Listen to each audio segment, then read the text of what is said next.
प्यारे बच्चों, मैं वंदना वर्मा राजकीय जुबली इंटर कॉलेज गोरखपुर से आज आप लोग के सामने कक्षा 6 के विषय नागरिक शास्त्र के अंतर्गत, नागरिक शास्त्र जो कि सामाजिक विज्ञान का एक भाग है, उसके अंतर्गत सभी जन एक है पाठ 1 का प्रथम भाग अर्थात वीडियो प्रथम लेके उपस्थित हुई हूँ। प्यारे बच्चों, आइए देखते हैं कि आज के इस भाग में हमको चर्चा किस चीज़ की करनी है। आज हम लोग देखेंगे कि भारत विभिन्नताओं का देश है। अनेक बोलियां भारत में बोली जाती हैं और विविध त्यौहार यानी अनेकों त्यौहार यहाँ पे मनाए जाते हैं। प्यारे बच्चों, आपने एक कविता ज़रूर सुनी होगी, हिंद देश के निवासी सभी जन एक हैं, रंग रूप वेशभाषा चाहे अनेक हैं, बेला गुलाब जूही चंपा चमेली, प्यारे प्यारे फूल गूथे माला में एक हैं। ये कविता आपने ज़रूर सुनी होगी, अपने स्कूल में भी सुनी होगी या किसी प्रोग्राम में सुनी होगी, आपने सुनी ज़रूर होगी। अब हम लोग माला कैसे बनाते हैं बच्चों? अगर हम लोग माला देखेंगे तो अगर गेंदे के फूल की माला हो तो उसमें उस माले में केवल गेंदे का फूल रहेगा। लेकिन जब हम खूबसूरत माला की बात करते हैं, बहुत प्यारे माला की बात करते हैं, तो उसमें हम ये देखते हैं कि उस माला में विभिन्न प्रकार के प्यारे प्यारे फूल गूंथे रहते हैं। ठीक इस प्रकार हमारे भारत की ही स्थिति है। हमारे भारत में विभिन्न धर्म, विभिन्न जातियों को मानने वाले लोग रहते हैं, विभिन्न त्यौहार मनाने वाले लोग रहते हैं, विभिन्न भाषा बोलने वाले लोग रहते हैं। तो आइए देखते हैं अपने भारत को हम विविधताओं का देश क्यों कहते हैं, क्योंकि हमको आज देखना है कि भारत विभिन्नताओं का देश किस प्रकार है। बच्चों, हम लोग जब क्लास में पढ़ाई करते हैं, यानी जब आप विद्यालय आते हैं तो कक्षा में क्या देखते हैं? कक्षा में जब हम लोग सारे छात्रों की बात कर रहे हैं तो सारे छात्र एक जैसे तो होते नहीं हैं, वो देखने में भी अलग अलग तरीके के होते हैं। अलग अलग तरीके का आशय ये है, किसी की लंबाई कम होती है, किसी की लंबाई ज़्यादा होती है, रंग में फ़र्क होता है, यानी विभिन्न प्रकार के लोग होते हैं। विविध तरह के लोग क्लास में आपके आसपास ही आपके विद्यार्थी लोग दिख जाते हैं। आप अगर सोचिए कि अगर एक ही तरह के सारे लोग होते तो सभी लोग अगर एक ही प्रकार के होते तो हम लोगों में अंतर करना बहुत मुश्किल हो जाता है। हम लोग पहचान नहीं पाते कि कौन कौन है। जैसे कभी कभी जुड़वा बच्चों को पहचानने में दिक्कत होती है। तो अपने क्लास में हम क्या देखते हैं? कोई अपने नाम के आगे सिंह लगाता है, कोई अपने आगे ठाकुर लगाता है, कोई वर्मा लगाता है, कोई शर्मा लगाता है, कोई पांडे लगाता है, यानी विभिन्न विभिन्न अपना सरनेम यानी कि जाति बोधक जो सूचक सरनेम होता है वो लगाए रहते हैं। यानी हम अपने जब छोटे से कक्षा की ही बात करें तो हम ये देखते हैं कि हमारी कक्षा में भी विविध प्रकार के लोग होते हैं जो कि विभिन्नताओं को लिए रहते हैं, यानी दो व्यक्ति एक समान वहाँ नहीं दिखाई देते हैं। तो भारत तो बहुत बड़ा भूखंड है, तो भारत में रहने वाले लोगों के बारे में अगर हम देखें तो इसमें होली भी मनाई जाती है, भारत में दिवाली भी मनाई जाती है, ईद भी मनाई जाती है और विविध त्यौहार मनाए जाते हैं।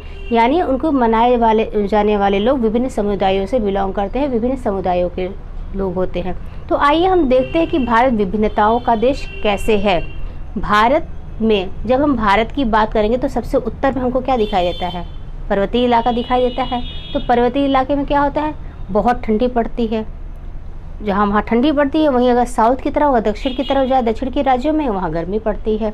अगर हम बात पूंजी और मासिन राम का आपने नाम सुना ही होगा, मासिन राम का, जहाँ पे भारत में सबसे ज़्यादा वर्षा होती है, वहीं हम लोग राजस्थान की बात करें तो वो शुष्क प्रदेश है, रेगिस्तानी प्रदेश है, जहाँ पे वर्षा बहुत कम होती है।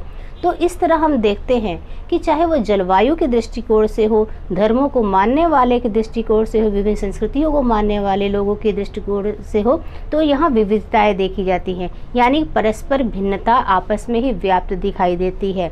तो इसी को हम विभिन्नताओं का देश कहते हैं। तो विभिन्नताओं का देश हम कहते किसके हैं, क्यों कहते हैं? हमारे देश में यानी हमारे भारत देश में विभिन्न धर्मों, विभिन्न जातियों, रूप रंग पहनाव तथा संस्कृतियों को मानने वाले लोग रहते हैं। बच्चों, आपने टीवी में कई मूवीज़ देखी होंगी, कई फिल्में देखी होंगी, तो उसमें देखते हैं जब दक्षिण के राज्यों की मूवी दिखाई देती है, फिल्म दिखाई देती है, तो वहाँ लुंगी पहनना दिखाया जाता है। वहीं जम्मू कश्मीर जैसे पहाड़ी राज्यों की बात करें, वहाँ ऊपर से लंबा लबादा पहने हुए दिखाई देता है। यानी भिन्न भिन्न जगह के लोग, भिन्न भिन्न प्रदेशों के लोग भिन्न भिन्न पहनावा पहने रहते हैं। हमने एक कहावत सुनी होगी बच्चों, जब भी हम लोग हिंदी पढ़ते हैं या घर के बुजुर्गों से बात करें तो वो लोग कहते हैं, कोस कोस पर बदले पानी, चार कोस पर बानी। इसका अर्थ ये है कि जैसे हम उत्तर प्रदेश की ही बात करें, जैसे हम गोरखपुर में रहते हैं, जैसे 200-250 किलोमीटर हम आगे अगर लखनऊ के पास पहुंचते हैं तो परस्पर हमको क्या देखने को मिलता है, हमको ये देखने को मिलता है कि परस्पर वहाँ पे बोली में अंतर आ गया है, पानी के प्रकार में अंतर आ गया है, पानी का जो स्वाद होता है उसमें अंतर आ गया है।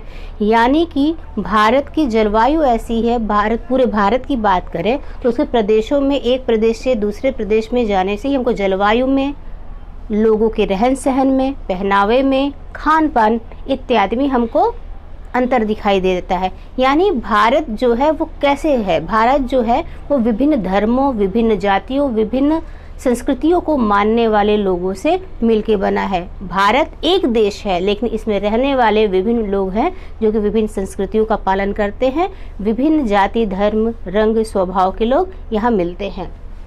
भारत को विविधताओं का देश कहा जाता है। बच्चों, जैसा मैंने अभी बताया, भारत को विविधताओं यानी विभिन्नताओं का देश कहा जाता है, क्योंकि यहाँ एक प्रदेश से दूसरे प्रदेश में जाने पर, अगर एक प्रदेश से दूसरे प्रदेश ना भी जाए तो 200-300 किलोमीटर के अगर दायरे में हम लोग कहीं भी चले जाते हैं तो वहाँ रहन सहन, खान पान, पहनावा, स्वभाव इत्यादि में अंतर दिखाई देता है।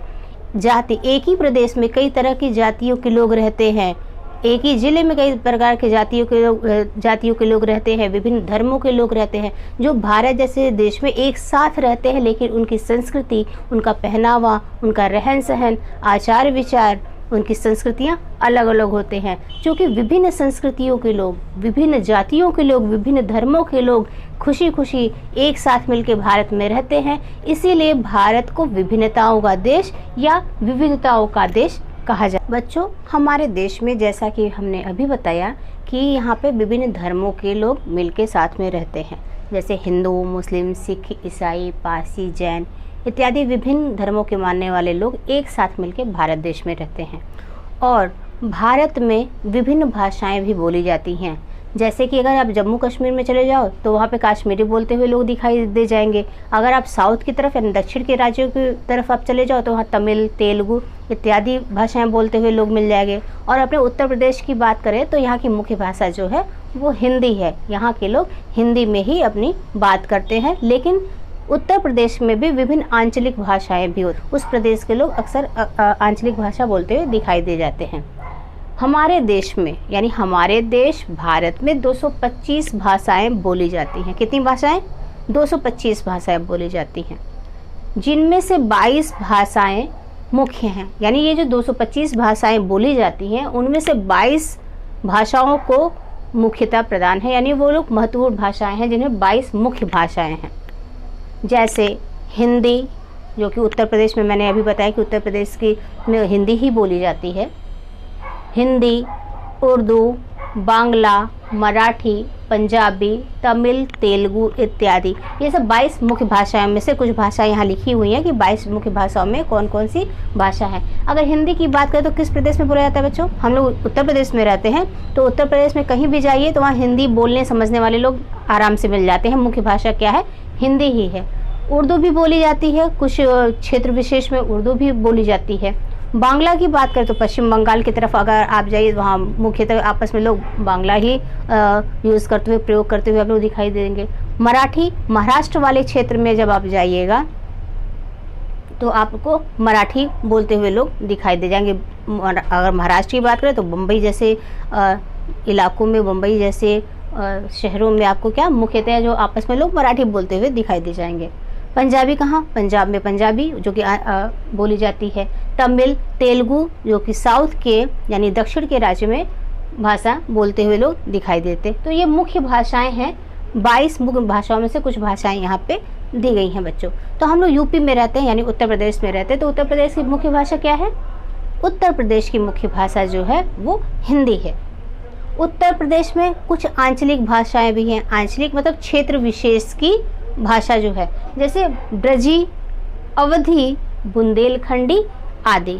अब बच्चों दिमाग में ये तो आ रहा होगा कि ये कहाँ बोली जाती हैं, तो जब आप उत्तर प्रदेश का नक्शा निकालोगे तो वहाँ ब्रजी जो भाषा है वो आगरा, मथुरा वाले क्षेत्र में आप देखोगे मुख्य रूप से ब्रजी भाषा बोली जाती है। अवधी, ये नाम से ही ब्रजी यानी ब्रज से, ब्रज में बोली जाने वाली भाषा। यानी ब्रज के आसपास वाले आंचलिक क्षेत्रों में, आगरा मथुरा का क्षेत्र वर्तमान समय में आएगा, वहाँ पे ब्रजी बोली जाती है। अवधि किस शब्द से मिलके बना है? अवध से मिलके बना है, अवधि।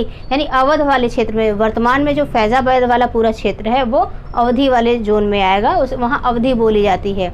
बुंदेलखंडी, बुंदेलखंड शब्द से मिलके बना है बुंदेलखंडी। बुंदेलखंड का जो उत्तर प्रदेश का जो पश्चिमी इलाका है नीचे का, उसको बुंदेलखंड के उसमें भाग में आता है। तो वहाँ के क्षेत्रों में ये भाषाएं बोली जाती है। इन भाषाओं को आंचलिक भाषा कहते हैं। आंचलिक भाषा क्यों कहते हैं? क्योंकि ये नाम से ही जुड़ा हुआ है, तो वो अंचल विशेष में यानी क्षेत्र विशेष में बोली जाती है, पूरे पूरे उत्तर प्रदेश में नहीं बोली जाती, तो इसलिए इसे आंचलिक भाषाएं कहा जाता है। तो बच्चों, हमने क्या देख लिया? हमने देख लिया कि भारत विविधताओं का देश है, विभिन्नताओं का देश है, विविधताओं का देश है, क्योंकि यहाँ पे विभिन्न जातियों, जैसे कई जाति निवास करती हैं। कोई शर्मा वर्मा लिखता है, कोई कायस लिखता है, कोई भुरियार लिखता है, कई जातियों के लोग यहाँ पे रहते हैं। विभिन्न धर्मों के लोग भी रहते हैं यहाँ पे, जैसे हिंदू, मुस्लिम, सिख, ईसाई, जैन, पारसी इत्यादि लोग साथ में मिलकर रहते हैं। विभिन्न धर्म को मानने वाले, विभिन्न जाति के लोग, विभिन्न संस्कृतियों को लोग, जो अपनी अलग अलग संस्कृति से संबंधित जो त्यौहार होते हैं वो मनाते हैं, जैसे होली, दिवाली, दशहरा, ईद इत्यादि त्यौहार जो है वो, जैसे बैसाखी वगैरह जो सिखों का त्यौहार है वो मनाया जाता है। यानी यहाँ पे भारत जैसे विशाल देश में विभिन्न जाति, धर्म, संस्कृतियों के लोग एक साथ मिलकर रहते हैं और अपने अपने त्योहारों को मनाते हैं, अपने अपने संस्कृतियों का पालन करते हैं, अनुगमन करते हैं। तो इस प्रकार चूँकि एक ही देश में विभिन्न तरह के लोग मिलते हैं, विभिन्न तरह के लोग का आशय है कि विभिन्न संस्कृतियों को मानने वाले, विभिन्न जाति धर्मों के लोग मिलते हैं, तो इसलिए भारत को विभिन्नताओं का देश कहा जाता है। भारत में अनेक बोलियां बोली जाती हैं, 225 भाषाएं बोली जाती हैं भारत में। इसमें से 22 मुख्य भाषाओं के बारे में मैंने अभी आपको बताया, जैसे हिंदी, उर्दू, बांग्ला इत्यादि जो है मुख्य भाषाएं हैं। उत्तर प्रदेश की आंचलिक भाषाओं के बारे में भी अभी आपने जाना कि ब्रजी, अवधी, बुंदेलखंडी जो है आंचलिक भाषाएं हैं और इसमें जो है वो उत्तर प्रदेश के विभिन्न क्षेत्रों में बोले जाते हैं। प्यारे बच्चों, जैसा कि अभी हमने जाना कि भारत में विभिन्न धर्मों के लोग साथ में मिलकर रहते हैं, तो उनके धर्म चूँकि अलग अलग हैं तो उनके त्यौहार भी अलग अलग होते हैं।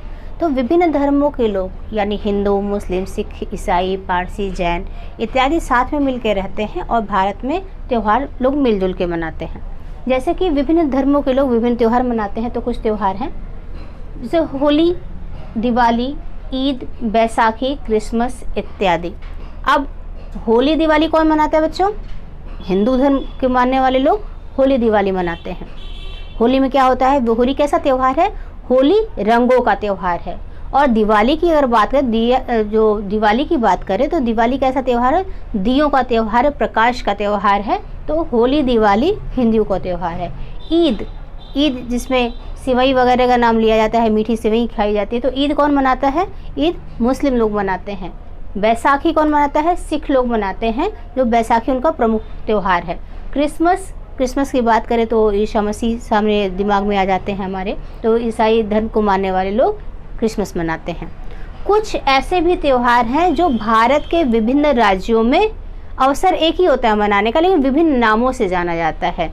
जैसे कि फसल के कटने, यानी कि फसल जब पक जाती है तो उनको काटा जाता है, तो इस खुशी में कुछ त्यौहार मनाए जाते हैं जो कि अलग अलग राज्यों में अलग अलग नामों से जाने जाते हैं। जैसे फसल के कटने के अवसर पे पंजाब में बैसाखी मनाई जाती है। अवसर क्या है? फसल का पकना और उनका काटा जाना। ये अवसर है खुशी की हमारी फसल तैयार हो गई, अन्न घर में आ रहा है, तो एक खुशी की बात होती है।